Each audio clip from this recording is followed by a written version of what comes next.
Welcome back. You're live with Expresso as we celebrate motherhood. Through the generations, every mother has worked hard to raise their children, but there is no doubt that motherhood in the modern day is very different. And despite having more resources and information at your disposal than ever before, mothers still feel overwhelmed and not quite sure if they're doing the right thing. Ahead of Mother's Day this Sunday, today we're asking, what is your experience of being a mother in the modern day? And clinical psychologist Asha Dullabh is here today to help us discuss this, and we're taking your questions and comments via our Facebook page and our studio line, which is 021-110-555. The number is on your screen right now, so do connect with us. Mamas, call us. Good morning, Mama. Good morning. Mama. Today, if you ask me that question, I'm going to say exhausted, because Luca did not sleep last night. And so, it really is a balance, obviously, being a mom in the modern age, because you're having to multitask, balance everything, work and everything. Do you feel like there's a big difference between mamas back in the days, how our parents were raised, and mamas today? Yes, I think we've moved from motherhood to motherload, and I think moms are feeling overwhelmed. Say that louder. Stressed, frustrated, trying to balance this work-home. I think moms are looking for fulfillment, and I think that, with that kind of search, there's a dynamic of multiple tasks that moms have to do, and that balance is quite hard. Gone are the days where we have this village to raise the kids. I think moms are feeling much more isolated. Especially over the last year. And there's a lack of support. And of course, in the last year, the pandemic, I can't imagine what new moms has been for them, because it's the lack of support. Just breastfeeding support, antenatal classes. Moms haven't had that. And technology coming in with the digital age, I think moms are expected to be on demand 24/7. A baby on the one hand and smartphone on the other hand. Can I just send a shout out to Kath McGaw, who was a lactation specialist, who came to our house. She was at Christian Barnard at the hospital, but then because we couldn't go back to the hospital, because my bubba was born on the second day of lockdown, Georgia, she actually came out to our house and aided with that process. But as a guy, I can't speak with authority here, because I've kind of gone through this last year and watched what Linz has gone through and trying to offer support in that space. The biggest pressure point, undoubtedly, is time. There are moments where time stops and it's amazing and it's beautiful and you get the validation, enjoyment of kids. But more often than not, it feels like she has zero time for herself, and that time is probably the most important resource. How important is that time for yourself, and how do you get that right?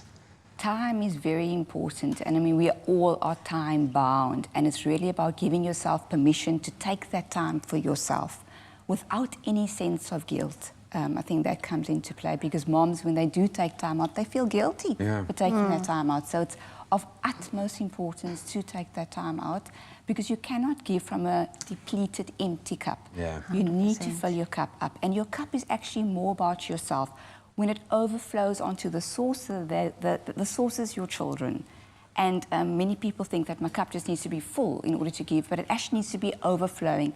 And in this time-bound world, we are really struggling with that, with so many distractions and, of course, multitasking.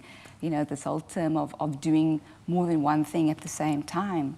And I love that you say that, because I say this all the time. You have to be full, and sometimes mothers, you have to be selfish. You have to be selfish to be selfless for your children. But obviously, coming into a modern day age where you have so many responsibilities, you're having to multitask, being a mom, being a working mom. How does one do it? How do we find a balance between this? Well, you certainly can't master multitasking. I don't think you are meant to. Multitasking is seen as a super mom trait, but it's not. It's actually causing moms to be more distressed, more overwhelmed. And I think it's about really living more consciously as a mom, being more present, taking that time out, and just connecting more with your family and with your kids, and allocating that time for that, actually scheduling that in. I think that we are far too distracted, and we're not being present enough with our children, with our families. Yeah, and talk about the kind of support that you need from your partner or your family, however, because we all have very unconventional family setups, so create that support around you, but, just feeding off that, the idea, the notion of a cup. Remember that your children learn from how you are, not what you tell them. So if you're exhausted and you're short-tempered and you are battling, that's what they're going to feed off. So make sure that you give yourself the time, because you're a mama. and you deserve them. We want to hear from you. Please give us a call if you've got any comments or any questions. 021 110 5552 is the number to call, and you can also join us on Facebook, and we'll continue the chat there. It's my feel-good breakfast show.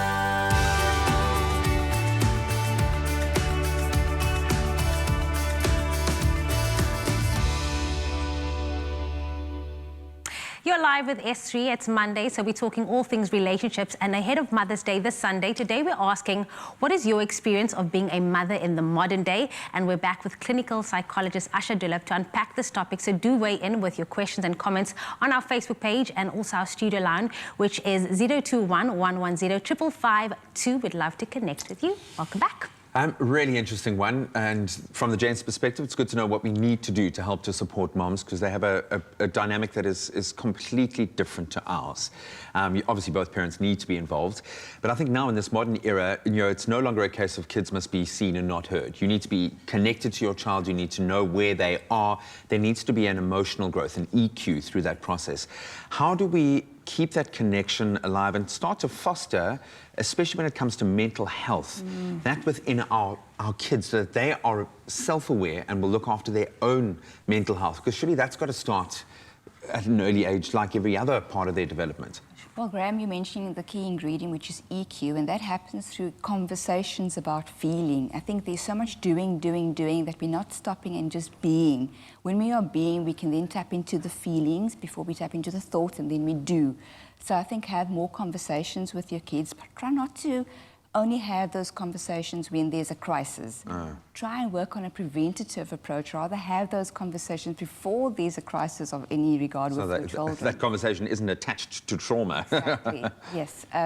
So more engagement, more dinner times with your children, opportunities just to connect with them, whether you are, engaging in a physical activity, be playful. I think as parents we need to become more childlike. That innocence, that curiosity, be curious about their lives, what they're doing, that discovery, that exploratory, nature of just connecting. So as parents, let us be more childlike. And there's a lot of entertainment value in asking your 4-year-old a really deep and complex question. I mean, and we've spoken about death, and we've spoken about so many of these things, and it's amazing how aware they actually are. Definitely. I love that you're mentioning staying connected and staying present with them, obviously in the mental space, because we've seen that change, and it's a conversation that we have to have in this day and age. But also with regards to physical health, we're seeing a lot more active lifestyle in kids. How do we then stay connected with that aspect of their lives? Be active with your child. Go out on hikes, connect with nature, play sport, kick a ball with them, do the most simple things.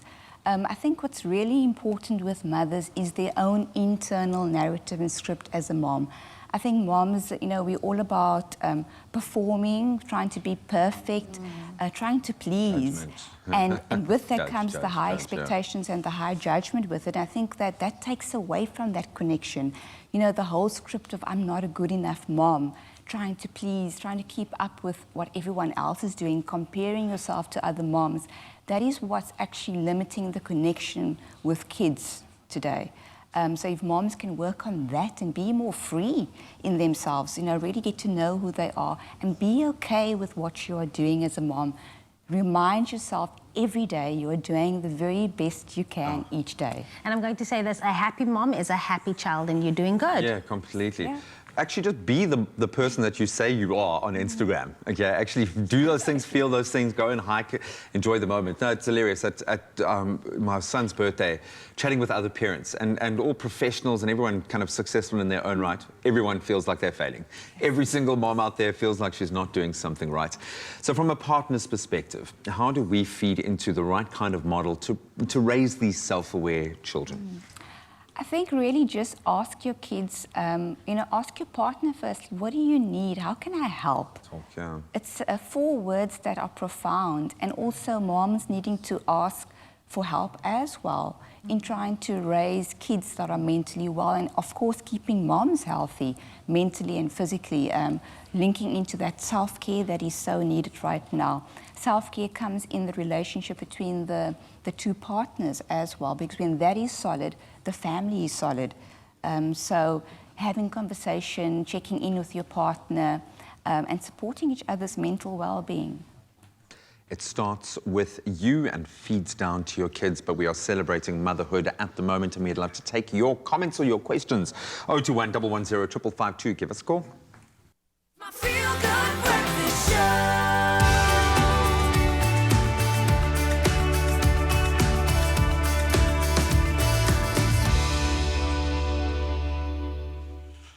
Definitely one of the best intros for all of our guests, and we love her. Asha is back. It's a Monday, so we are talking relationships, and in the context of Mother's Day this Sunday, we are asking, what is your experience of being a mother in the modern day? And we're back with our clinical psychologist and good friend, Asha Dullabh, of course, to unpack this topic.